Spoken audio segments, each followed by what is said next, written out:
আব্বু যেটা হয় নাই সেটা নিয়ে ভেবে লাভ আছে? তার থেকে ভাইয়াকে ক্ষমা করে বাসায় নিয়ে আসেন। আমার ভাইয়াকে ছাড়া ভালো লাগছে না। আপনি ভাইয়া ভাবিকে প্লিজ নিয়ে আসেন। তোকে তো ওই দেখতেই পারে না। ও গেছে ভালো হয়েছে, যেমন গেছে তেমন ওর আসার দরকার নাই। আব্বু প্লিজ ভাইয়াকে আসতে বলেন। আমার বিয়ের গিফট হিসেবে তো ভাইয়াকে নিয়ে আসছেন। Please please. আবির বাচ্চাদের মতো বায়না ধরতে লাগলো। আবিরের আম্মু আর নিজেকে ঠিক রাখতে না পেরে আবিরকে জড়িয়ে ধরে কপালে চুমু দিয়ে বলল, তুই কি দিয়ে তৈরি রে? তোর মনে এত মায়া কেন? এত সরল হওয়া ভালো না রে। নিজেকে পরিবর্তন করতে শিখ। এভাবে থাকলে একসময় দেখা যাবে তোকে এই বাড়ি ছাড়া করে দিবে। সমস্যা নেই আব্বু, এতে যদি ভাইয়া আমার খুশি হয় এতে আমি অনেক খুশি হব। ভুলে যাস না, তোর সাথে আরেকটা জীবন জড়িয়ে গেছে। এখন তুই একা না, যা করবি ভেবে চিন্তে করিস। আচ্ছা যা, খাবার খেয়ে রেডি হয়ে নে। ওই বাসা না গেলে হয় না আব্বু? দূর পাগল ছেলে, যা রেডি হয়ে নে যা। আচ্ছা যাচ্ছে আব্বু। আবির ওর আব্বুর সাথে কথা বলে রুম থেকে বের হয়ে গেল। আবিরের আম্মু ওর দিকে তাকিয়ে হেসে বলল, বাহ, তুই কত মহান! ভাবা যায় আমার একই পেটের দুটো সন্তান, বাট কত পার্থক্য। বড় ছেলেটা ঠিক আমার মতো হয়েছে, আর তুই তোর আব্বুর মতো। লাভ নাই লাভ নাই এত ভালো হয়ে। কথাটা বলে হাসতে লাগলো আবির। আবির কোনো কিছু না বলে চলে গেল। আবির ওর রুমে গিয়ে দেখে রিয়া সবার সাথে বসে কথা বলছে। আবিরকে দেখে রিয়ার কাজিনরা কথা বলতে লাগলো। আবির ওদের সাথে আড্ডা দিতে লাগলো। রিয়া আবিরের দিকে ভালো করে তাকালো, কিছুটা অবাক হয়ে গেল। রিয়া আবিরকে কিছু বলবে তখনই রিয়ার এক কাজিন এসেছে। আবির রিয়াকে রেডি হয়ে নিতে বলল। রিয়া আবিরকে বলল, এইখানে বসে না থেকে রেডি হয়ে আসো।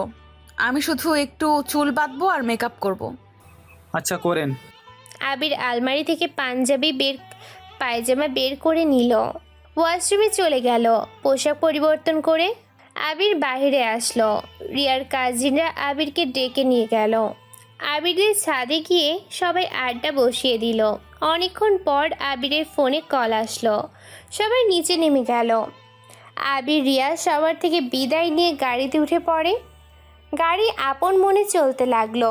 আর এইদিকে আবির ফোনটা হাতে নিয়ে ইউটিউব গিয়ে ভিডিও দেখতে লাগলো। কানে হেডফোন দিয়ে রিয়া আবিরের দিকে তাকিয়ে আবার অন্যদিকে তাকিয়ে থাকে। আবির ফোনটা রেখে বাইরের দিকে তাকালো। আবির ভিতরটা একদম কাচের মতো ভেঙে চুরমার হয়ে যাচ্ছে। আবির দুই হাত দিয়ে মাথা চেপে ধরলো। আবিরকে এমন করতে দেখে রিয়া বলল, এই ছেলে কি হয়েছে, এমন করছো কেন? আবির রিয়ার কোনো কথা কানে যাচ্ছে না। আবিরের শুধুই তুলির কথাগুলো কানে বাজছে। রিয়া আবিরকে হালকা ধাক্কা দিলে আবির সাথে সাথে জ্ঞান হারিয়ে ফেলে। রিয়ার সাথে সাথে আবিরকে ধরে কাঁধের সাথে মাথা নিয়ে আবিরকে ডাকতে লাগলো। এই আবির, আবির চোখ খুলো, কি হয়েছে তোমার? আবির, এই আবির। রিয়া আবিরকে ডাকতে লাগলো। আবিরের কোনো সাড়া শব্দ না পেয়ে রিয়া গাড়ি থামাতে বলল। গাড়ি থামিয়ে দিলে রিয়া আবিরের মুখে পানি দিতে লাগলো। আবিরের জ্ঞান ফিরলে দেখে রিয়ার বুকের উপরে মাথা দিয়ে শুয়ে আছে। আবিরের সাথে সাথে রিয়ার থেকে নিজেকে দূরে সরিয়ে নিয়ে বলল, সরি সরি, আমি বুঝতে পারি নাই আপনার কাছে কখন গেছি। আমাকে ক্ষমা করে দিবেন। ওইসব রাখো, তোমার কি হয়েছে? কই জ্ঞান হারিয়ে ফেলেছিলে কেন? কই জ্ঞানে হারিয়ে ফেললাম? আবার মিথ্যা বলে। কি হয়েছে বলো? কিছু না, হয়তো ক্ষুধার কারণে এমন হয়ে গেছিলাম। সরি, আপনাদের সমস্যা ফেলে দিয়েছিলাম। তো খাবার না খেয়ে সারাদিন কই ছিলে? ভাইয়ের সাথে দেখা করতে গিয়েছিলে? ভাই খেতে দেয় নাই? হ্যাঁ দিয়েছিল তো। মিথ্যাবাদী। রিয়া ওর ব্যাগ থেকে একটা চিপসের প্যাকেট বের করে আবিরকে দিয়ে বলল, এটা খেয়ে পানি খেয়ে নাও, বাসায় গিয়ে খাবার খেয়ে নিও। আমার খেতে ইচ্ছা করে না। আবিরের কথা শুনে রিয়ার রাগি লুক নিয়ে তাকাতে আবির চিপসটা নিয়ে খেতে লাগলো। রিয়া ড্রাইভারকে গাড়ি ছেড়ে দিতে বলে। গাড়ি ছেড়ে দেয়। আবির চিপসের প্যাকেট খুলে সবাইকে খেতে বলে। সবাই আবিরকে খেতে বলে। আবির রিয়ার দিকে এগিয়ে দিয়ে বলে, আপনি তো অন্তত খান, আমি পুরো খেতে পারবো না। এত বড় ছেলে হইছো আর এই চিপস খেতে পারবে না? না পারবো না। রিয়া উপায় না পেয়ে আবিরের সাথে মিলে চিপস খেতে লাগলো। আবির একটা চিপস মুখে দেয় আর তুলির কথা ভাবতে থাকে। আবির চোখ বন্ধ করে চোখ খুলে দীর্ঘ নিঃশ্বাস নিয়ে চিপস রিয়াকে দিয়ে বোতলটা নিয়ে পানি খেয়ে রিয়াকে দিয়ে বলল, আর খাবো না, আপনি খান। বড্ড ফাজিল ছেলে তো তুমি। 4টা খেয়ে পেট ভরে গেল। কি করব পেট ভরে গেলে? রিয়া মুখ ভেঙচি দিয়ে খেতে লাগলো। আবির বাইরের দিকে আবার তাকিয়ে থাকতে লাগলো। রিয়াদের বাসার সামনেই গাড়ি থামালে সবাই গাড়ি থেকে নেমে যায়। রিয়া আবির মিলে বাসায় ভিতরে ঢুকে রিয়ার আম্মু আর বাকি সবার সাথে কুশল বিনিময় করে নেয়। তারপর রিয়া আর আবির রুমে চলে যায়। রিয়ার রুমে গিয়ে আবির বলল, আপনার রুমটা তো অনেক সুন্দর।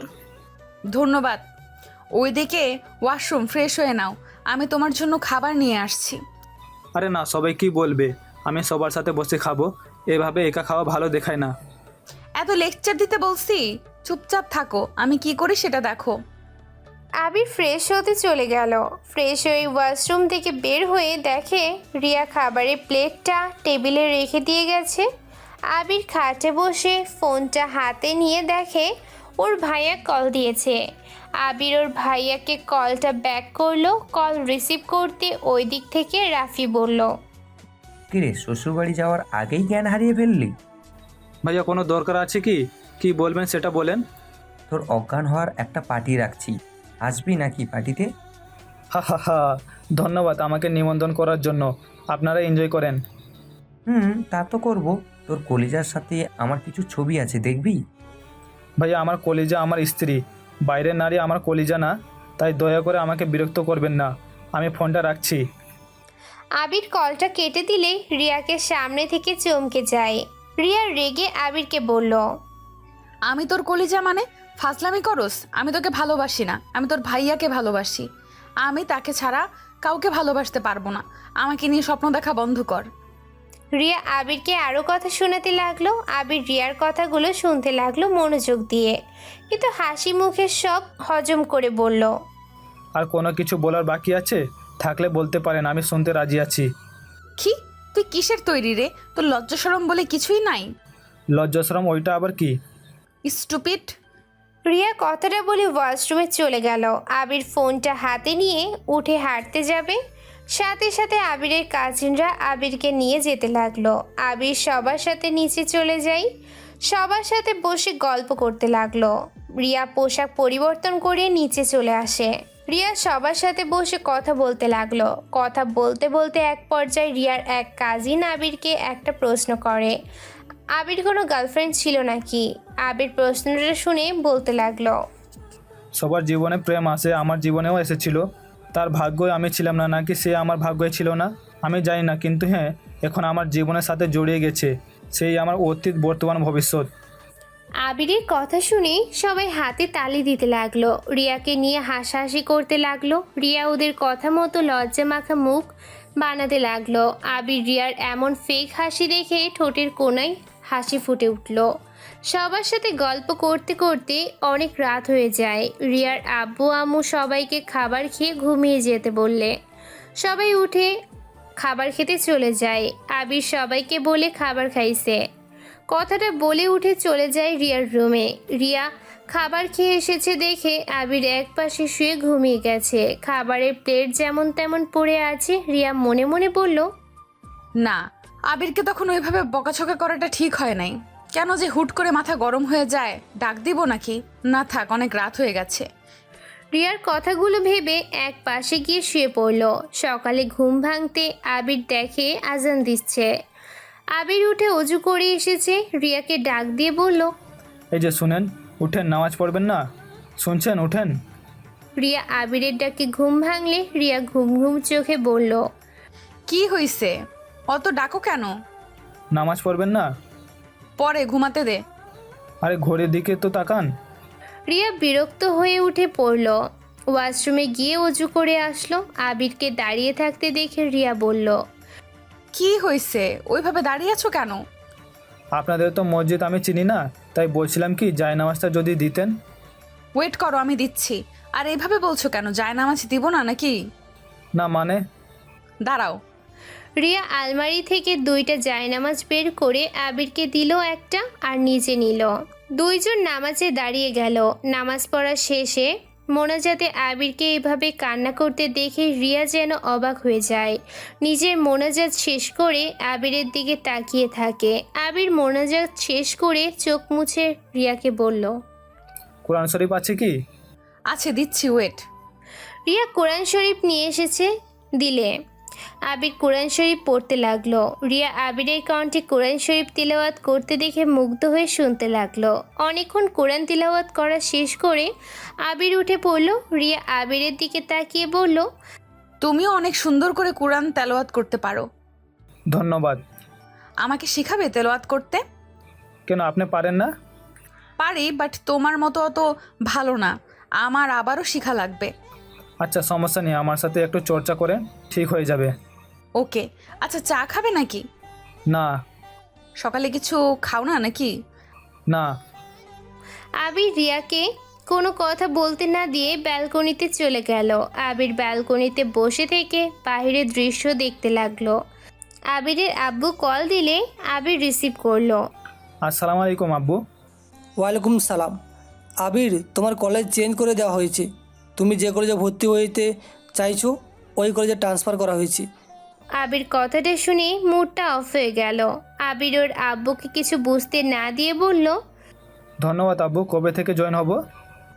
বিয়ের কাজ সম্পূর্ণ হয়ে যাক, তারপর থেকে তুমি বৌমা একসাথে যেও। মানে? ও ভাবির কথা বলছেন? ভাবি তো ওই কলেজে পড়ে। তা ভাই আর ভাবিকে বাসায় নিয়ে এসেছেন? আসতে বলছি, আজকে সন্ধ্যা আসবে মনে হয়। ও আচ্ছা। আচ্ছা আব্বু, ভালো থাকবেন, আল্লাহ হাফেজ। কথাটা বলে কলটা কেটে দিল। আবির মনে মনে ভাবতে লাগলো, যার জন্য আমি নিজের স্বপ্নের কলেজ ছেড়ে দিলাম, সেই মানুষটা প্রতিশোধে নেশে আমার সাথে ভালোবাসার নাটক করে গেল। আফসোস লাগে, ভালোবাসার মানুষকে খুঁজে পেলাম না। ওই শফিক তালুকদার ভাস্তিকে ভালোবাসলাম। আবির কথাগুলো ভাবছিল। রিয়া পেছন থেকে আবিরকে ডাকতে লাগলো। আবির ভাবনা জগৎ থেকে বের হয়ে বলল, কিছু বলবেন? আম্মু তোমাকে ডাকে। ও আচ্ছা, আমি আসছি। আবির রিয়ার সাথে যেতে লাগলো। রিয়ার আম্মুর রুমে গিয়ে আবির রিয়ার আম্মুকে সালাম দিলে রিয়ার আম্মু সালামের উত্তর নিয়ে আবিরকে বসতে বলল। রিয়া আর আবির সোফায় বসলো। রিয়ার আম্মু আবিরকে বলল, আবির, তোমার সাথে আমার কিছু কথা আছে। তুমি হয়তো আমার উপর রেগে আছো, তাই না? ছি ছি, কি বলেন? আমি কেন আপনার উপরে রেগে থাকবো? না, রেগে থাকার কথা। আমি বিয়ের ভিতরে তোমাকে অনেক ধরনের কথা বলেছিলাম। আসলে আবির, আমি সব রাগের মাথায় কথাগুলো বলেছিলাম। দেখো, তুমি আমার মেয়ের থেকে অনেক ছোট। আমার ধারণা যে তুমি আমার মেয়েকে সামলাবে নাকি আমার মেয়ে তোমাকে সামলাবে, এইটা একটা ভয় ছিল। কিন্তু আমি তোমাকে একটা দিনে যতটুকু দেখলাম, আসলে আমার ধারণা সম্পূর্ণ ভুল। আমি রিয়ার ভাই বোনদের কাছে শুনেছি রিয়া তোমার সাথে খারাপ ব্যবহার করে। আমি রিয়ার হয়ে তোমার কাছে ক্ষমা চাচ্ছি। আরে আন্টি, এইসব কি বলছেন? আমার কাছে প্লিজ ক্ষমা চেয়ে আমাকে ছোট করবেন না। আপনি আমার আম্মুর মতো, সেখানে আম্মু হয়ে সন্তানের কাছে কেউ ক্ষমা চায়? তুমি অনেক সুন্দর করে কথা বলো তো। যাই হোক, আসল কথায় আসি। রিয়া আর তুমি দেখো, তোমরা স্বামী স্ত্রী একটা পবিত্র বন্ধনে আবদ্ধ হয়েছ। এখন তোমাদের মেইন কাজ একে অপরকে বোঝা, ভালোবাসা, একে অপরকে সময় দেওয়া। প্রতিটা সংসারে সমস্যা থাকে, সব সমস্যা মোকাবেলা করতে পারবে তখন যখন তোমরা দুজন একে অপরের উপর ভরসা বিশ্বাস রাখতে পারবে। দেখো, আমার মেয়ে মাথাটা অনেক গরম, হুটহাট করে রেগে যায়। বাট আমার মেয়ে হয়ে বলছি না, আমার মেয়ের মনটা অনেক নরম। তুমি প্লিজ ওর কথায় কষ্ট পেয়ে থাকলে ওকে ক্ষমা করে দিও।